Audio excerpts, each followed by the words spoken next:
Assalamualaikum warahmatullahi wabarakatuh. Kembali lagi di channel Om Riz Official. Dan untuk kali ini saya akan membawakan sebuah kisah yang diambil dari Facebook.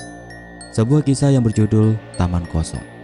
Dan sebelum kita lanjut ke ceritanya, tekan dulu tombol like video ini. Dan jangan lupa tekan juga tombol subscribe channel ini. Dan nyalakan juga lonceng notifikasinya agar tidak ketinggalan cerita-cerita baru dari channel ini. Buat teman-teman yang pengen membaca langsung ceritanya, nanti silahkan saja kunjungi linknya yang nanti akan saya sertakan di kolom deskripsi. Dan seperti apa untuk kisah kali ini? Langsung saja kita masuk ke ceritanya.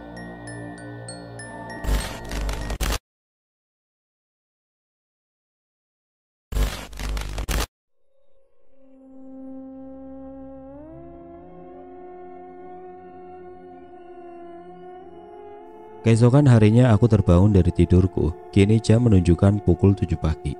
Aku harus cepat-cepat mandi, ucapku sembari berlari menuju kamar mandi.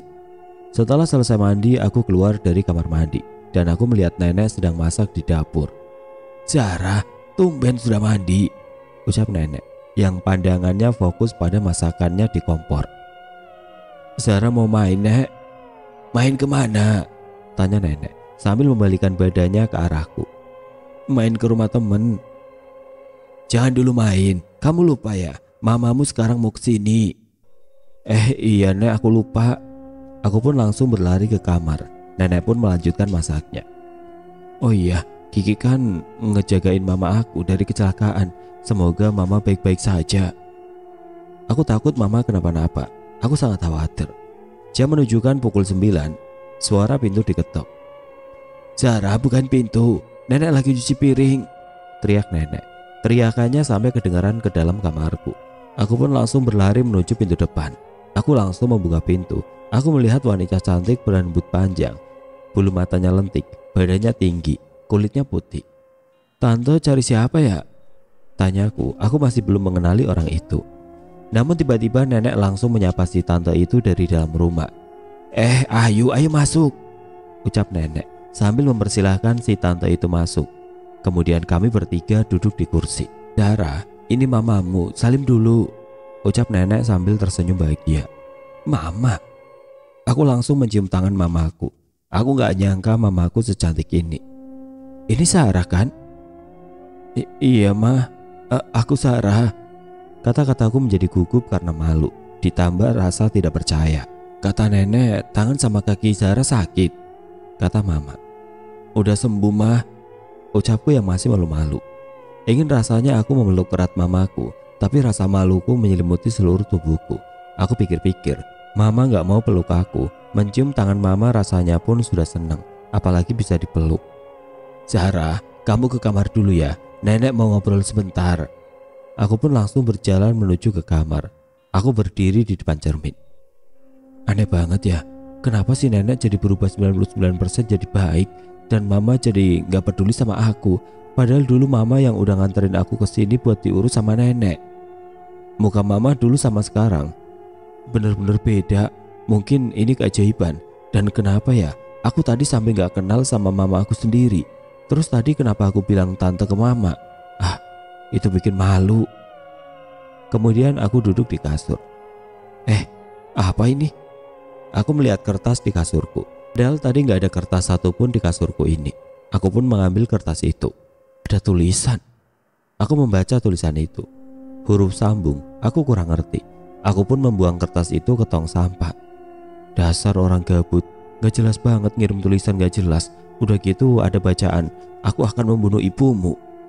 Aku berpikir kira-kira siapa orang yang udah kirim surat itu. Apa ada yang ngerjain aku?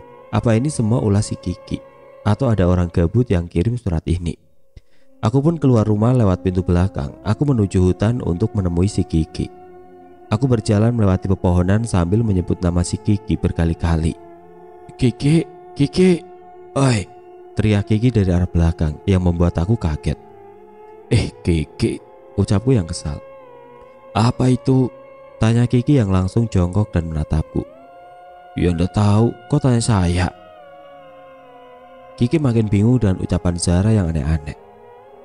"Apa itu Zara? Tolong jelaskan." Kiki kayaknya semakin kepo dengan ucapanku. "Bukan apa-apa," ucapku sambil tertawa kecil. Aku baru ingat, aku harus nanya tentang surat misterius itu. Kiki, apakah kamu mengirim surat ke kamarku? Surat? Bukan aku. Lalu siapa yang mengirim surat itu ke kamarku? Aku benar-benar khawatir dan takut terjadi apa-apa. Zara, teriak Kiki yang menandakan bahwa dia akan memberitahu sesuatu. Ada apa, Ki? Sebelumnya, aku melihat makhluk menakutkan mengikuti ibumu. Makhluk itu ingin mencelakai ibumu, tapi dihalangi olehku. Ayo Kiki, lanjutkan ceritamu. Aku semakin penasaran. Sebenarnya siapa makhluk itu? Makhluk itu ingin membunuh ibumu. Sepertinya surat itu berasal dari makhluk itu. Kiki, kenapa makhluk itu ingin membunuh ibuku? Aku tidak tahu. Sepertinya kita harus mencari tahu, ucap Kiki. Itu benar, Ki? Mana suratnya? Aku mau melihat. Surat itu bahasa Indonesia, kamu tidak akan paham. Saya melihat sekilas makhluk itu, ucap Kiki. Ah, di mana? Aku sangat penasaran. Sebenarnya apa tujuan makhluk itu ingin membunuh mamaku? Saya melihat makhluk itu mengikuti ibumu, tetapi dia tidak bisa masuk ke rumahmu karena nenekmu ada di sana. Seperti apa wajahnya? Wajahnya menakutkan. Aku bisa menggambarnya, ucap Kiki. Padahal kan muka si Kiki juga serem. Bawa aku pulang. Aku akan membawa buku gambar dan spidol. Beberapa saat kemudian aku sudah sampai di belakang rumah. Aku berjalan menuju kamar untuk mengambil buku gambar dan spidol. Setelah aku mengambil buku gambar dan spidol, aku memutuskan buat kembali ke taman kosong. Tiba-tiba, Zara, mau kemana? Ucap nenek. Nenek, aku mau ke rumah temen, mau menggambar bareng. Ucapku berbohong. Loh, kamu gak kangen sama mamamu? Gak mau ngobrol dulu? Nanti aja nek, sore. Sekarang aja ayo. Kemudian nenek menuntunku menuju ruang tamu. Aduh, padahal kan ini buru-buru banget mau ke hutan, batinku. Ayo Zara, duduk dulu, ngobrol dulu. Ini kan mamamu, ucap nenek. Iya nek, aku bingung harus nanya apa. Masa aku hanya nanya udah makan apa belum? Konsepnya malah kayak orang lagi chatan. Aku diam gak buka suara, namun mamaku membuka suara. Zara, kamu jangan main dulu, kamu di sini saja, main HP mama nih, ucap mama sambil menyerahkan HP-nya ke arahku. Enggak deh ma, aku gak bisa main handphone, aku izin keluar dulu ya ma, mau main? Ya sudah, hati-hati ya. Kemudian aku langsung berlari ke arah belakang dan berlari ke hutan menuju ke taman kosong. Aku berlari sekejap mungkin supaya nenek gak lihat aku. Sesampainya di hutan, Kiki, Kiki, ucapku berteriak sambil terengah-engah kecapean. Zara, ucap Kiki dari arah belakang. Kiki, ayo pergi ke taman. Aku pun berjalan bersama Kiki menuju ke taman. Sesampainya di taman, Kiki, ini buku gambarnya, ayo menggambar wujud makhluknya. Kemudian Kiki mengambil spidol dari tanganku. Dia mulai menggambar. Aku hanya menyaksikan dia yang sedang menggambar. Beberapa menit kemudian, selesai. Kemudian aku langsung mengambil buku gambarnya dan melihat hasil gambarnya. Dan wow, Kiki, ini sangat keren, tapi sangat menakutkan. Lebih baik kamu pulang, lihat bagaimana keadaan ibumu. Kiki menyuruhku pulang. Ya udah deh, aku pulang aja. Sesampainya di belakang rumah, aku mengendap-endap masuk ke dalam hutan. Berjalan perlahan-lahan pas aku belok ke kamar. Tiba-tiba, brak. Aku gak sengaja nabrak mama dan buku gambar aku jatuh. Zara, maaf ya mama gak lihat. Gak apa-apa ma, Zara juga gak lihat. Ini buku gambarnya mama ambilkan ya. Kemudian mamaku jongkok dan mengambil buku gambar yang terjatuh. Kamu emang habis ngegambar apa? Kata mama. Kemudian mama membuka buku gambarku.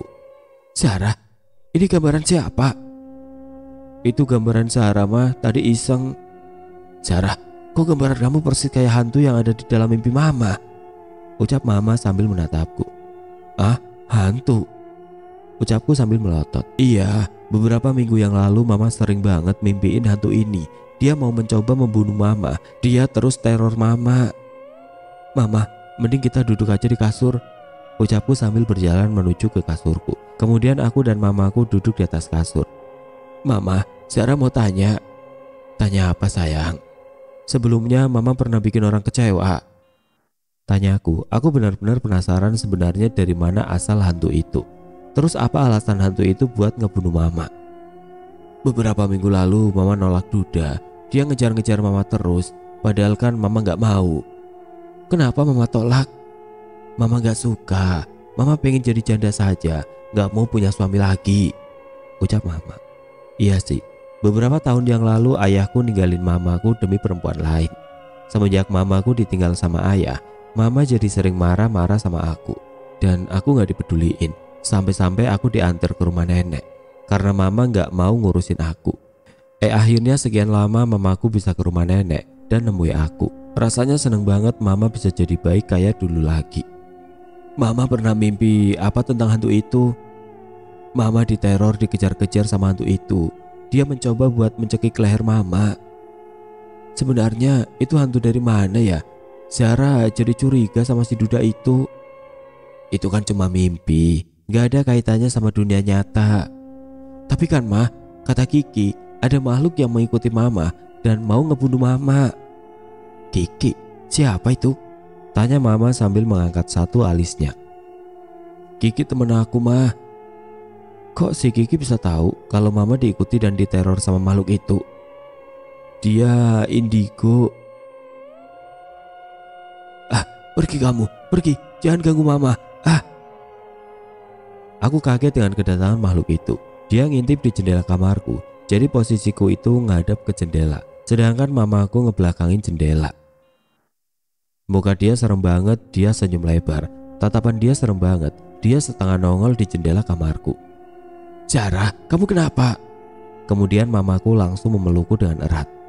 Mama, Zara takut, tiba-tiba ada hantu di jendela, dia ngintip. Jantungku masih berdebar kencang. Aku gak tahu kenapa aku bisa setakut ini.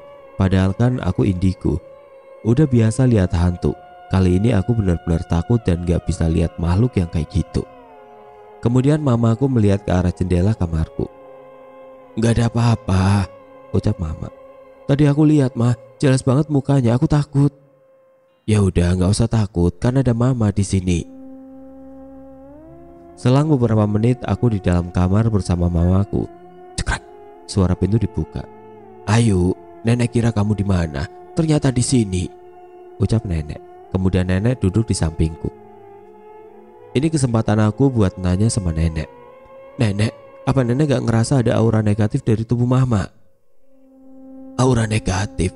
Gak ada sama sekali. Emang kenapa? Kok kamu tanya kayak gitu? Nenek pun kembali bertanya pada aku. Enggak kok nek. Kenapa nenek gak bisa ngerasain aura negatif dari tubuh mama ya? Padahal kan mama lagi diikutin makhluk halus. Apalagi makhluk itu tadi nampakin diri di jendela kamarku. Kok nenek gak ngerasa ada aura negatif? Kalau Kiki kesini, pasti nenek bakalan ngerasain aura negatif. Sedangkan makhluk tadi gak ngebawa aura negatif. Padahal kan dia coba membunuh mama. Kenapa melamun? Tanya nenek. Enggak nek. Loh, ini gambar apa? Tanya nenek. Kemudian nenek mengambil buku gambar dan melihat gambarannya. Ini gambaran siapa? Itu gambaran aku nek. Kenapa nenek ngerasain aura negatif dari gambar ini? Nek, ini hantu pernah ada di dalam mimpi Ayu. Ayu mau dibunuh sama dia. Ayu gak tahu apa alasan dia mau ngebunuh Ayu. Tiba-tiba mama membuka suara. Ini kayaknya hantu kiriman seseorang yang ngebenci kamu Ayu. Tadi Zara lihat ada sosok itu di jendela. Kenapa dia tiba-tiba muncul nek? Dia mencoba meneror mamamu, ucap nenek. Kenapa dia mau ngeteror Ayu? Mungkin alasan tertentu. Apa kamu pernah melukai hati seseorang? Beberapa minggu yang lalu Ayu udah nolak duda. Kayaknya dia sakit hati banget. Soalnya cinta dia udah Ayu tolak berkali-kali. Dia ngasih bunga, Ayu tolak. Dia ngasih uang, Ayu tolak. Dia ngasih baju, sepatu, tas, dompet, semuanya Ayu tolak. Kayaknya alasannya dari situ. Dia kesel sama kamu. Jadinya dia ngirimin hantu sejenis ini buat ngebunuh kamu. Tapi nek, apa tujuan dia buat ngebunuh Ayu? Nenek juga gak tahu yuk. Nanti nenek cari tahu. Dan nenek bakalan coba buat ngusir hantu itu supaya kamu sama Zara gak diteror. Zara mau bantu, Nek. Zara mau bantuin ngusir makhluk itu dari tubuh Mama. Lalu nenek mengusap rambutku. Kalau itu maumu, nenek izinkan, ucap nenek sambil tersenyum. Kemudian nenek keluar dari kamarku. Mama tidur di sini saja sama Zara. Iya sayang. Keesokan harinya, aku bangun dan bergegas menuju hutan. Zara, mau kemana? Teriak Mama dari arah ruang tamu. Zara mau pergi sebentar, teriakku dari luar rumah. Kemudian aku langsung berlari ke hutan. Aku belum mandi, belum ganti baju, tapi aku pengen cepet-cepet ke taman kosong. Sesampainya di tengah hutan, Kiki, Kiki, teriakku di tengah-tengah hutan. Kemudian Kiki berjalan menghampiriku. Zara. Kiki, tolong aku. Tolong apa? Ini tentang makhluk yang mengikuti mamaku. Kemarin makhluk itu berdiri di jendela kamarku, menakutkan. Sepertinya dia menginginkan mamamu, ucap Kiki. Kenapa ya dia mau ngebunuh mamaku? Apa tujuan dia buat ngebunuh mamaku? Mari kita cari tahu, ucap Kiki. Ayo Kiki.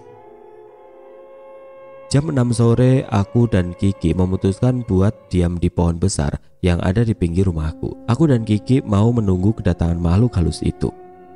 Ayo pergi ke taman, ajak Kiki. Ayo. Sesampainya di taman, kamu tinggal di sini sampai sore hari, ucap Kiki. Oke. Jam menunjukkan pukul 5. Aku yang tidur di taman langsung terbangun karena Kiki membangunkanku. Zara, bangun. Ayo siapkan rencana kita. Kemudian aku mengucek-ngucekkan mataku. Kemudian aku bangun dari tidurku dan duduk di samping Kiki. Apa yang harus direncanakan? Kiki menjelaskan rencana. Kiki dan aku merencanakan nanti jam 6 aku diam di pohon besar menunggu makhluk itu datang ke rumah. Ketika makhluk itu menampakkan diri, aku akan memancing dia supaya dia menghampiri aku. Setelah dia menghampiri aku, Kiki akan segera datang untuk membantu aku. Jam 6 pun tiba. Aku berjalan keluar dari hutan, kemudian aku duduk di pohon sambil menunggu makhluk itu menampakkan diri. Beberapa menit aku menunggu, ternyata makhluk itu terbang di atas atap rumahku. Aku yang melihat itu sangat kaget. Astagfirullah, itu lagi ngapain? Aku terus baca istighfar. Makhluk itu terus mengelilingi atap rumahku. Namun makhluk itu melihat keberadaanku. Dia pun menghampiriku. Astagfirullah, mukanya serem banget ya Allah. Astagfirullah, gemeter. Aku takut dia mencakiku. Ternyata dugaanku benar. Dia datang dan memegang leherku. Dia tertawa. Senyumnya yang lebar, matanya melotot. Aku gak bisa berkata-kata. Leherku dicekik. Aku gak bisa ngomong. Aku cuma bisa baca istighfar di dalam hati. Tiba-tiba, brak. Kiki menerkam makhluk itu dari belakang. Kiki mencekik leher makhluk itu. Aku pun menghampiri Kiki. Kakiku masih gemetar. Jantungku masih berdebar kencang. Kamu, mau apa kamu datang ke sini? Ucapku. Aku memberanikan diri untuk buka suara. Karena ini satu-satunya supaya dia bisa menjauh dari mamaku. Leherku masih sakit. Untung saja Kiki sempat datang. Kalau nggak datang, bisa-bisa aku udah mati di tempat dan bakalan jadi santapan makhluk itu. Ampun, ucap makhluk itu. Suaranya sangat seram dan sepertinya dia sangat kesulitan bernafas. Kiki, lepaskan. Kemudian Kiki melepaskan cekikannya. Kenapa kamu mengincar mama saya? Kemudian makhluk itu terbang sangat cepat. Aku dan Kiki mengejar makhluk itu. Jangan kabur. Tiba-tiba makhluk itu memasuki tubuh seorang laki-laki. Umurnya sekitar 23 tahunan. Laki-laki itu kayaknya lagi melamun dan kayaknya pikiran dia kosong. Jadinya makhluk itu masuk ke tubuh laki-laki itu. Astagfirullah, aku kaget. Tiba-tiba tingkah laku laki-laki itu jadi aneh. Kenapa kamu masuk ke tubuh laki-laki? Tolong jangan kurung aku ingin bebas, ucap laki-laki yang tubuhnya dirasuki oleh makhluk menyeramkan. Aku tidak akan mengurungmu. Aku ingin bertanya, kenapa kamu ingin membunuh mamaku? Aku sangat emosi sampai-sampai aku ngebentak dia. Aku hanya disuruh. Disuruh? Aku disuruh oleh tuanku. Dia menyuruhku untuk membunuh orang tuamu. Kalau aku berhasil membunuh orang tuamu, aku akan mendapatkan 2 botol darah bayi segar. Siapa tuanmu? Dia jauh di luar kota. Aku mengikuti orang tuamu. Aku sempat berhasil akan membunuh orang tuamu dari tragedi kecelakaan, tapi itu terhalang oleh makhluk yang melindungi orang tuamu. Sebaiknya kamu pergi dan jangan pernah datang kembali. Kalau kau datang kembali, aku akan mengurungmu dan kamu tidak akan bisa keluar.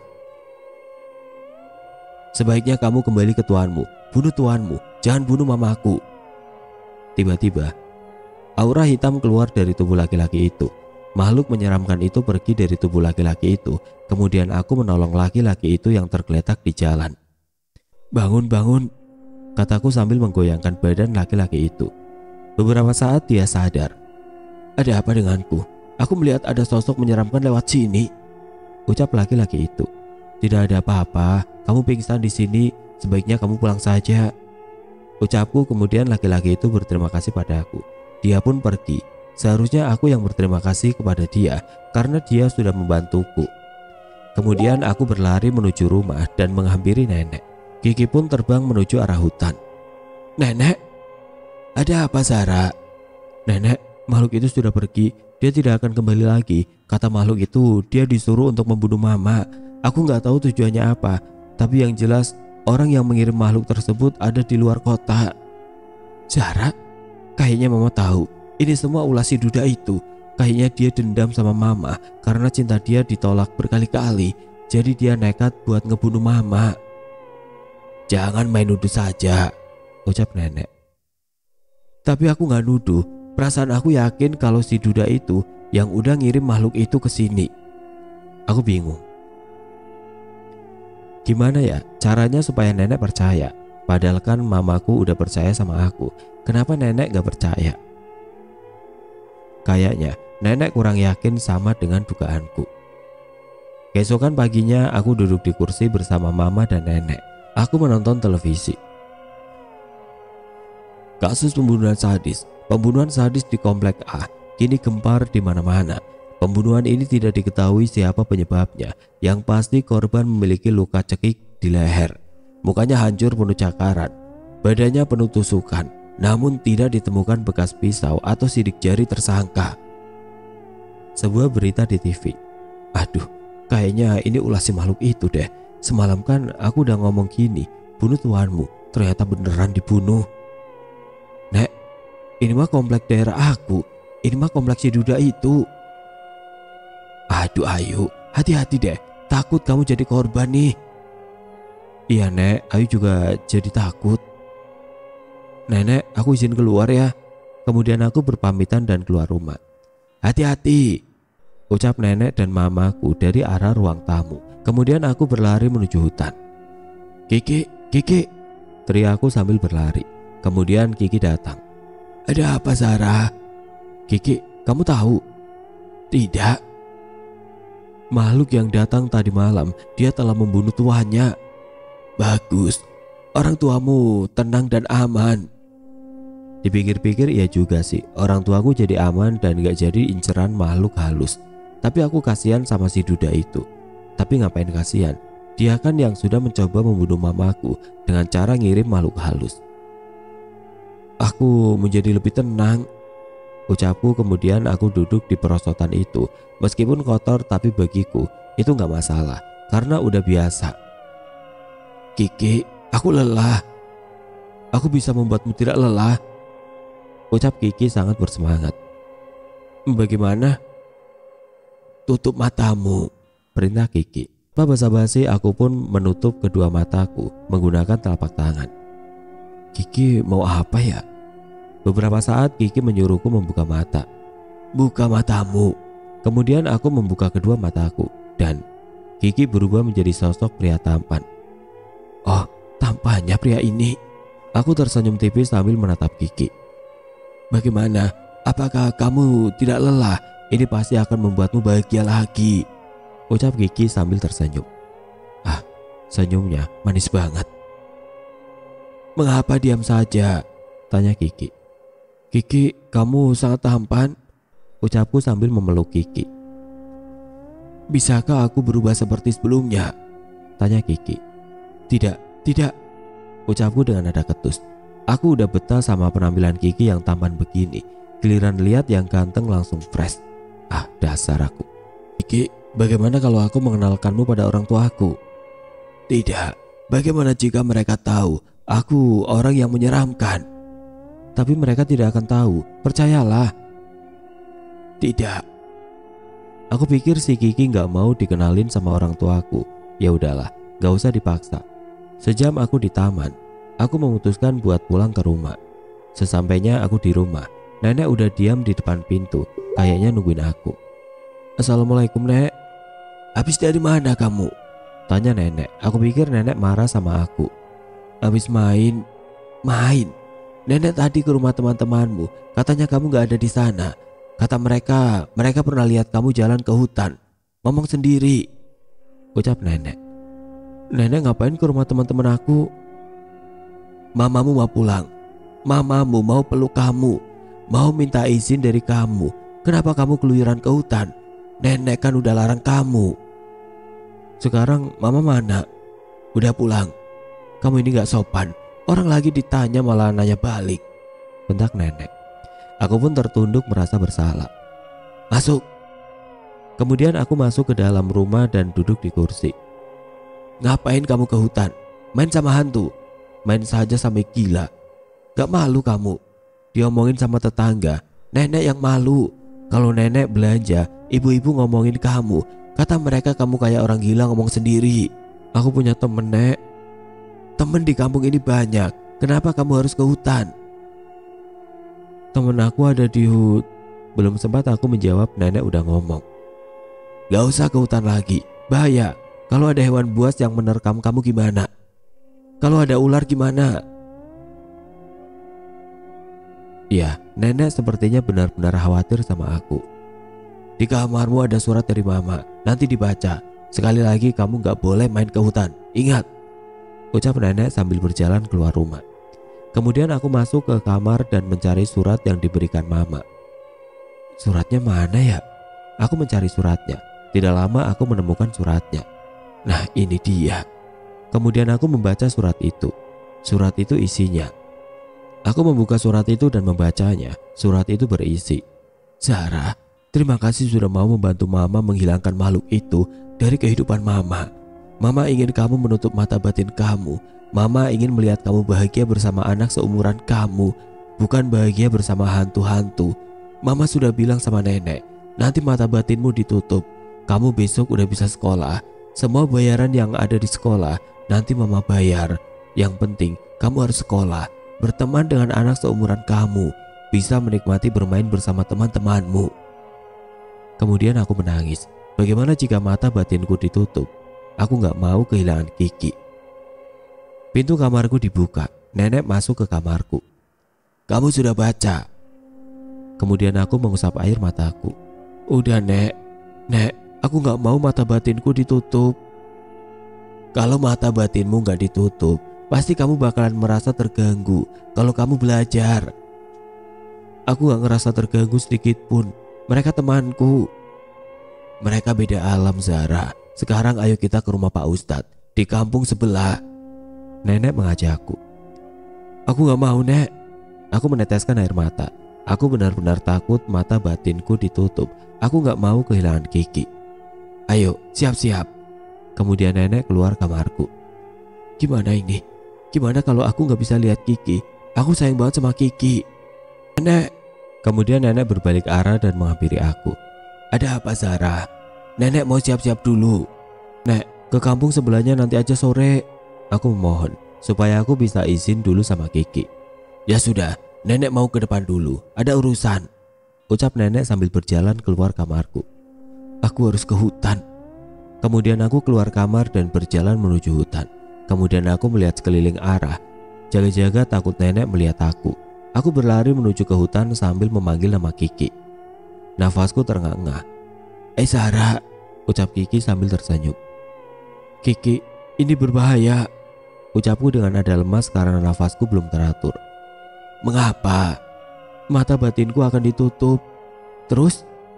Apa kamu tidak sedih? Kenapa harus sedih? Mata batinku akan ditutup. Aku sedih karena aku tidak akan pernah melihatmu lagi, ucapku dengan nada sedih. Itu bagus, karena kita berbeda dunia. Kamu tidak bisa bersamaku selamanya. Kamu mengikuti tujuanmu. Kamu bermain dengan teman-teman seusiamu. Kamu tidak harus bermain dengan hantu. Ikuti cita-citamu. Percayalah padaku, ucap Kiki sambil mengelus rambutku. Kemudian aku memeluk Kiki untuk terakhir kalinya. Kemudian aku tersenyum dan memutuskan untuk pulang. Sebenarnya aku sangat ragu untuk menutup mata batinku, tapi ini demi mama. Sesampainya di rumah, nenek udah ada di depan pintu. Kemana saja kamu? Ke hutan lagi? Ngapain? Dibilangin ngeyel. Udah berkali-kali nenek bilang jangan ke hutan. Maafin aku, Nek. Kemudian aku tertunduk. Ayo ke rumah Pak Ustadz di kampung sebelah. Iya, Nek. Aku siap-siap dulu. Kemudian aku berjalan menuju kampung sebelah. Selama di perjalanan aku merasa sedih karena gak akan berjumpa sama Kiki. Mungkin dengan cara menutup mata batin, aku bakalan banyak temen kayak dulu di sekolah. Beberapa menit kami berjalan, kami pun sampai. Assalamualaikum, ucap nenek sambil mengetuk pintu rumah Pak Ustadz. Waalaikumsalam, ucap seorang laki-laki dari dalam rumah dan membukakan pintu. Ada apa, Nek? Ayo masuk dulu. Kemudian kita dipersilakan masuk. Aku pun duduk di kursi ruang tamu. Nenek menjelaskan bahwa aku cucunya mau menutup mata batin. Aku gak tahu gimana cara Pak Ustadz bisa menutup mata batinku. Selang beberapa menit mata batinku sudah tertutup. Kali ini aku gak lihat apa-apa di rumah Pak Ustadz. Padahal tadinya di halaman rumah Pak Ustadz ada anak kecil tangannya buntung. Dia lagi nangis. Sekarang aku gak lihat ada hantu. Nenek berterima kasih kepada Pak Ustadz. Kemudian kami pun pulang.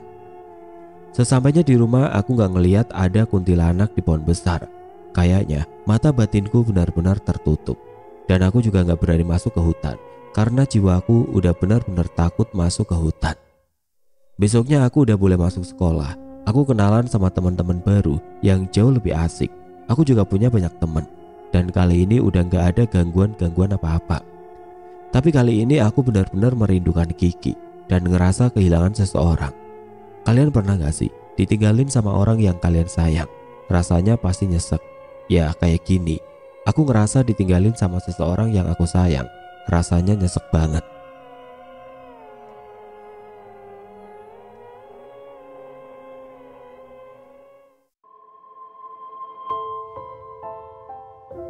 Oke teman-teman, sekian untuk kisah kali ini. Bagaimana menurut kalian tentang kisah ini? Tulis komentar kalian di kolom komentar. Dan buat teman-teman yang baru bergabung, jangan lupa untuk like, komen, share, serta subscribe channel ini. Dan jangan lupa nyalakan juga lonceng notifikasinya. Dan akhir kata, wassalamualaikum warahmatullahi wabarakatuh.